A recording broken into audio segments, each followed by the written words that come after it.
Welcome to another edition of the NCBI Podcast. I'm June Tinsley, Head of Communications and Advocacy with NCBI.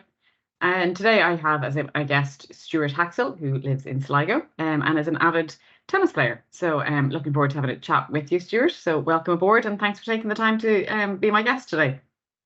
Thank you, June. Happy to be here and happy to give my information on blind tennis. Excellent, excellent. So I suppose before we get into the whole tennis element of your life, if you can just tell us a little bit about yourself. Well, as you said earlier, I live in Sligo. I've lived in Sligo up here in the northwest pretty much all my life. I've gone through primary school, secondary school, and I went through college and graduated with like a business, and I did marketing. And all the way through that, I've dipped in and out of different sports until I settled on tennis. I use a lot of different like assistive technology because of my poor vision. Like I've used JAWS, I've got training with mobility. So I've done a lot over the years. So fair play to you. And have you dipped in and out of services with NCBI over that period of time as well? I have. I originally got mobility training when I was very young with NCBI on using the cane. And that using the cane and like using technology and JAWS and like assistive technology, and going into primary and secondary school, NCBI helped me get assistive technology whenever it was needed. Great. And going into college, I moved on to a guide dog, and that helped me for a while. And then my dog's retired now, so I've gone back to the cane. So I got a bit retrained on the cane. Up here from NCBI last year. Great. And I guess you still use different technologies every day of your life to kind of help with daily tasks or get about or anything like that. Do you have any favourite apps? Well, currently at the moment, I'm having a lot of fun with ChatGPT. I'm having a lot of fun trying loads of different things, and I can see that having a lot of potential. Like in particular, I'm looking forward to try and Be My Eyes with their new virtual volunteer feature, which will help immensely when it comes to like learning how to describe photographs and stuff like that. So that's true. I've tried a lot of different like GPS apps, but I've never really settled on one that I like in particular. Okay. So I've tried a lot of different things. Good luck with ChatGPT. That's obviously quite controversial. Given how people are nearly scared of the robots coming in and wondering which is Stuart and which is the robot. So True. Well, I've heard Apple are introducing something where you can use your own voice. God. So combine those two, you never know. You never know, exactly. Jeepers. The day of reckoning in a few years' time could easily happen. Easily enough. You never know. Exactly. But tell us about your passion for tennis and how you got involved in blind tennis. I started the blind tennis when I was near the end of college, at the end of 2017. There was a common try session on in IT Sligo. Yeah, it was. I got a request from the sports partnership here, and they had someone down from Dublin to give me a go at the tennis. So basically, the second I picked up the racket, I knew it was a sport for me. Right. Like I'll describe how the sport actually is adapted if you want there. Please, yeah. Yes, yeah. The ball has a rattle in it that you hear as it bounces. So you're tracking it by ear instead of by sight. Yes. And a lot of the training at the beginning is learning how to track that ball and being able to connect with the racket. Yes.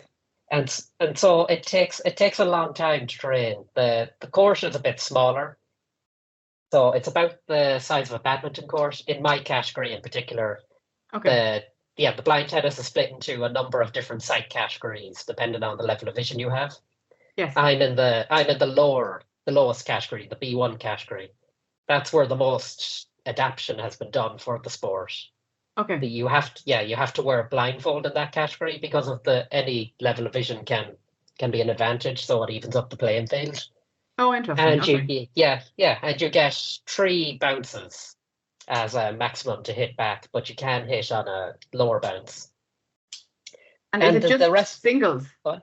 Is it just singles or is there doubles as well? There is doubles. There is doubles, but that's quite interesting actually. Yeah. When there's four blind people on a course, there's a lot of communication that needs to be done before the match. True. For example, you need to speak to your partner. Will you cross over in front of the line or behind the line when you're going to third? So there won't be collisions. Exactly. And during the match, your partner you designate a person, like to say if it's their ball on their side or the ball on your side, then the person whose side it's on goes and hits the ball. So there's not two people moving into the court. Yeah. It's a fantastic sport for actually meeting different people, like who would have a visual impairment that you wouldn't normally meet. It's a great social inclusion sport. Fabulous. And which do you prefer? Do you prefer playing singles or doubles? I haven't played too many doubles, but I have to say I do quite like it.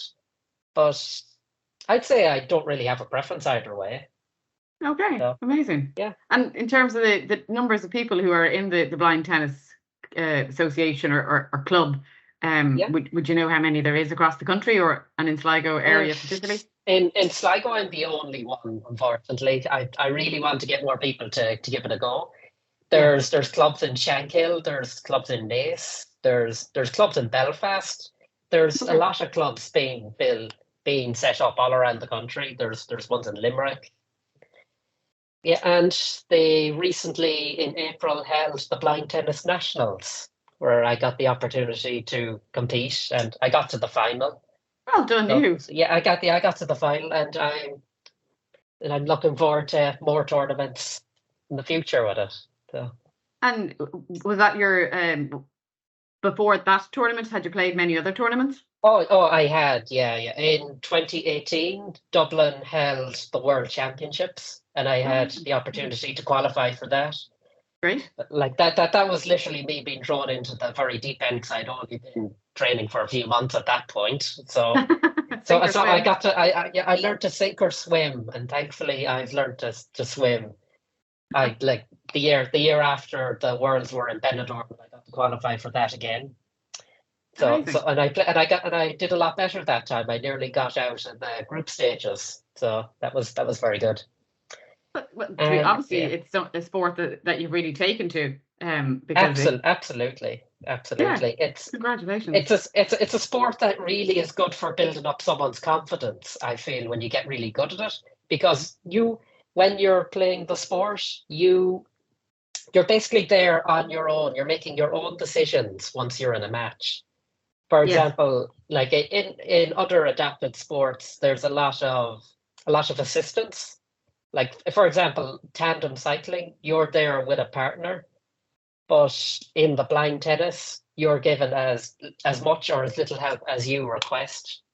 Okay. Like you could get help to go across to the other side when it's needed, or you can choose to walk across on your own without any help. Yeah. So it's a sport that I feel has a lot of potential. And tell me, in terms of like the structure of the game, is it similar to what we'd see on Wimbledon? And like they haven't adapted the rules essentially. The rules are the exact same. There's only a few different adaptations. I'll be speaking as my category, like the B1, because I know that one the best. Yes. So the court is a bit smaller. It's about the size of a badminton court. Yeah. And the ball has 3 bounces, as I said, and you wear a blindfold. Other than that, the rules are the exact same.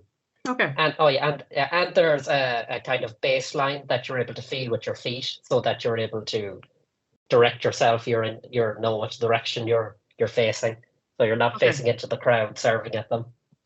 Well, that's true. And to be fair, I mean, if you watch Wimbledon or any of those tournaments, if any of the top seeds are taking a serve and they score an ace, those balls go at a significant speed. They do, yeah. The sport, the ball is a bit lighter. It's a kind of foam ball, so it doesn't go as fast. Good. It doesn't go as fast, and it doesn't hit as hard. But it can go fast enough if you serve it in a particular manner. Like if you hit it fairly hard, it can go fairly fast. Yeah. But definitely not the speed of a regular tennis ball.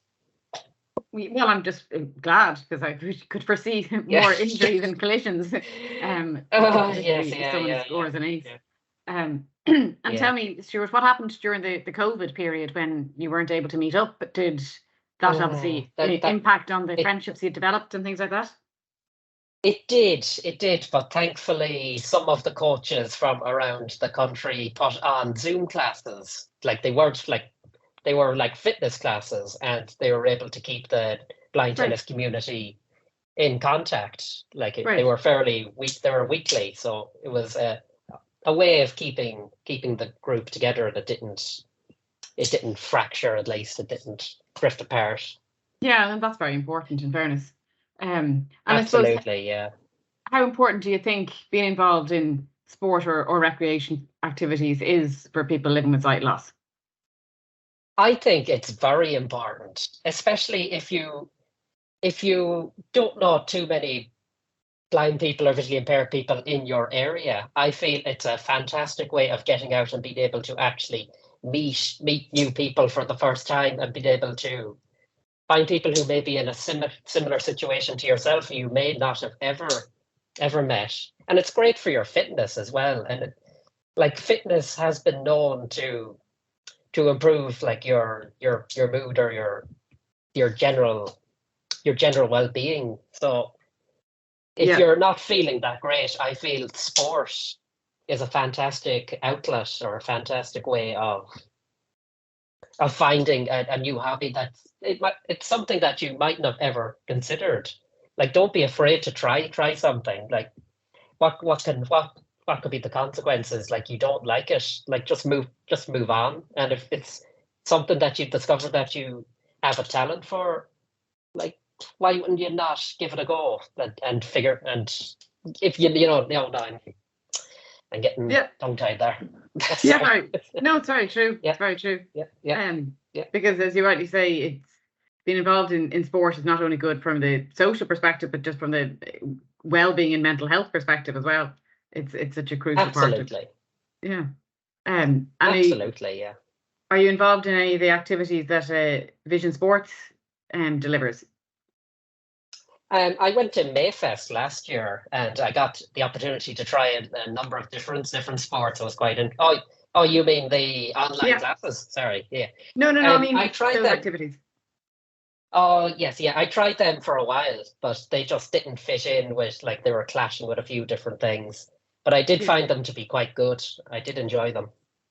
And to be fair to Vision Sports Ireland, they offer such a range of sport that, if, as you rightly say, you can try rugby or tennis, or they're affiliated with so many governing bodies that certainly anybody can try so many different activities. And then they organise Mayfest as well, and the zero limits with the rally car driving as well is another very popular activity, I believe.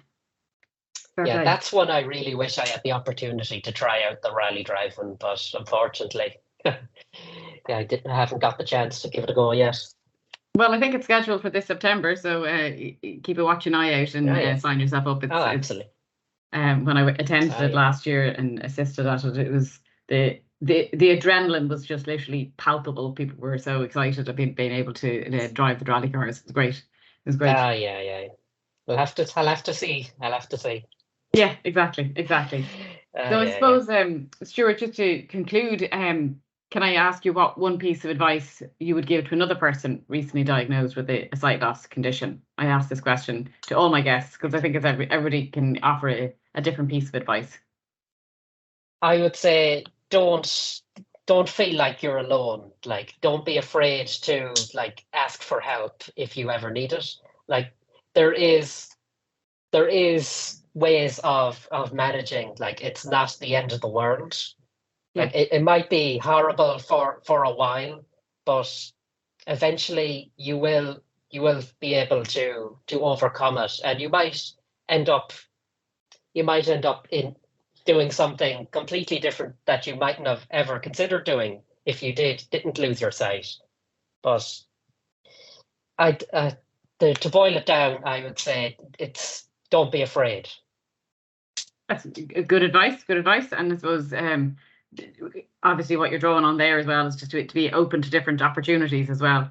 As people adjust to their circumstances. And I suppose just for our listeners, as always, if anybody is interested in availing of NCBI services, feel free to contact the info line 1-800-911-250 or jump onto the website ncbi.ie and you can make a referral or learn about all the different types of services, including the activities that Vision Sports does as well. And all previous episodes of podcasts are available on different podcast channels, including YouTube. But for now, Stuart, I would just like to say thank you very much for being my guest and best of luck in the next tournaments that you participate in. Thank you. Thank you very much. Happy to be here.